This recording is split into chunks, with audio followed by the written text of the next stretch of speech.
Gentlemen, let's go straight into our discuss this afternoon. A quick look story this afternoon is still on the xenophobic attack ongoing in South Africa, and the recent news we hear is that the South Africans again launched another attack against Nigerians and other foreigners, and properties including cars belonging to Nigerians have been set on fire. The attack on properties belonging to Nigerians occurred just after the South Africans allegedly raided the Nigerian embassy in the country. It was further learned that some Nigerians are currently hiding in bushes due to the violence meted out by South Africans. Let's quickly take a look at this video clip and come back and talk. Tunde, your younger brother in South Africa. Sir, this is what we are facing in South Africa as at now. They started another xenophobia. You see how they burn our cars? Did you see? They burn our shops. Did you see, sir? This is reality. This thing happened yesterday about 9 a.m. early in the morning. Look at it. Look at it, sir. So, okay, by the face, maybe by no again. Because those people, they are ready to kill. They are ready to destroy. So far, we are a foreigner around here. So, we are just trying to let most people to know around the world, around the continent, that South Africa is not safe. Please don't encourage anybody, don't encourage your friends, don't encourage anybody to travel down to South Africa this time around. It's dangerous as at now. South Africa is not safe. Even though we are in in South Africa as at now, it's not safe for us. Our wife are not safe, our kids, they are not safe. Even though most of our kids, they don't go to school. Most of them, they are at home. Even though we are their parents, we don't go to work. We sat at home. Please, you can just help us to send this information around. As at now, South Africa is not safe. Most people, they are jobless as at now. They are homeless. This is part one. Then I'm going to send the part two for you as time goes on. Because I can't go that side as at now. Because that side is dangerous. This is the part one as at now. Then I'm going to send you the part two anytime from now. But I just let you to know, it's not safe. South Africa is not safe. This is xenophobia now. They are attacking foreigner shops, killing foreigners. So just help me to send it to one or two people, just for them to know also. Thank you very much. God bless you. Stay tuned.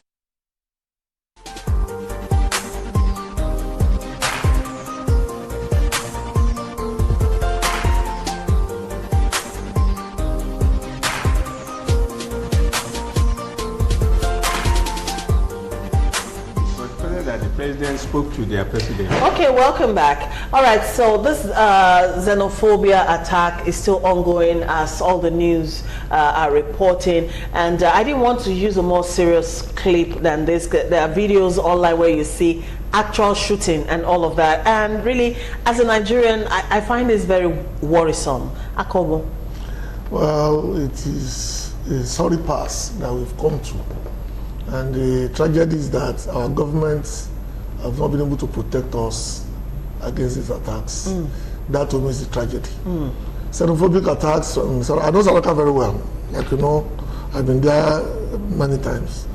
And the problem is the fact that after the end of apartheid, all the opportunities that they thought will come natural to them did not manifest. Yeah. The whites are still in control of the major companies. Apart from politics, the blacks are still very low on the revolutionary scale.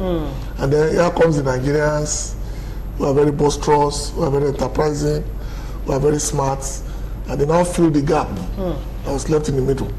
But having done that, we now bring in a level of criminality that they could not even fathom at their level. So now we do drugs, we do other stuff. But xenophobia basically is about jobs and it's about girls. Nigerian men are superstars, and they are Over there in just South gyrates towards. Okay, but then you did raise a very valid point, the fact that our government haven't been able to protect even Nigerians at home, regardless of those abroad. No. And seeing as which our president just met with their president, you would have expected, this to have happened. The meeting is sometime in October. No, they have not met yet. Okay, all right, go ahead, Mr. Fosse. Like Akogo said, I think it's very unfortunate that this is happening. I don't know if it was a European country that is doing this to Africa, what would have been our response? And that is still ringing in my head. Now that Africans are doing this to their brothers, we recently signed a trade agreement across Africa where movement of goods will move from one country to the other. Now that also means that people will be able to move from one place to the other. And if this is happening, I don't think as little, as simple as women should cause this kind of friction, because it's about to, if it continue like this, I think the relationship between Nigeria and South Africa will break down. And first and foremost, what Americans usually do is that when you keep a particular country victimizing or harassing their citizens, what they do is to issue a travel alert and said, please don't go to this country. I don't know why our government has not been able to do that. I don't know why our government has not been able to issue a statement that people Nigeria living in South Africa should come back temporarily, at least to show that we are serious, to protect, if we can even protect.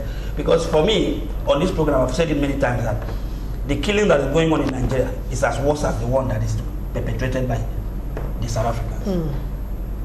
If we are the one killing ourselves, fine.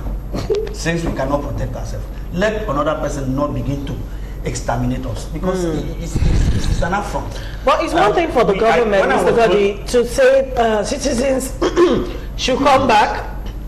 It's another thing for the citizens themselves to actually. You see, a lot of them are established over there. They've got businesses. Especially, like I said, when the US issues a travel alert, it doesn't mean some Americans, stubborn Americans will not stay back. I get that. Okay. But they have warned you and said, look, that's their responsibility first and foremost. Okay. So say, for those who are making plans to go, please don't go. Let us find a way to actually make those who are staying there safe first. Okay. So at this point, I think government should do that. Mr. Shokwito, warning Nigerians, is that enough? Incidentally, this issue came up, I think I was on a radio program when it came up, and I did say that our people should live less ostentatiously and flamboyantly there. You know, you are a target of this people. So try and lie low, so that you won't attract unnecessary attention to yourself. Because yes, the government can issue any statement, but we at the end of this still owe ourselves the responsibility of ensuring that we are alive. Staying safe. So let them ensure that they try and avoid ostentatious living and flamboyant living. Somebody tried to phone in and say, did I say if they should not dress any? I said, look, it's in their own interest. You can lie low and not allow yourself to get killed unnecessarily. Because we are loud by nature. Yes, we are. So people, beside that, if there's any country in Africa that own Nigeria, South Africa. Well said, Mr. So where did that relationship actually turn sour? Where did it turn sour? That's why I said that our government has not done enough in that direction. Onyema has been a disappointment in the Foreign Affairs Ministry. We call him Onyema. Yes. Yeah, we call him the invisible minister, because nobody really knows. Because that really does more of his job than he does. I don't think Peter would have agreed with you. We need to keep working on that. Anyways, this is a very serious issue. I mean, because by now, I expect it's not the first time. This is about the third cyclical elements that we are going through. And nothing was done in the first two. Patient, my advice is that Nigeria should begin to play those very fine message-induced music that the likes of Raskimono, they were playing to South Africans. They need to play this music to call for their freedom, because apart from Mandela, Nigerians were the second people to fight for the emancipation of South Africa. Of South Africa. Well said. Okay, so like I said, reports are saying Nigerians in South Africa, some of them are hiding in bushes. I don't think that is even, they want to stay alive. you know, due to the violence. And we hope that our government will step in and, you know, save the lives of Nigerians there and do something to end all these killings.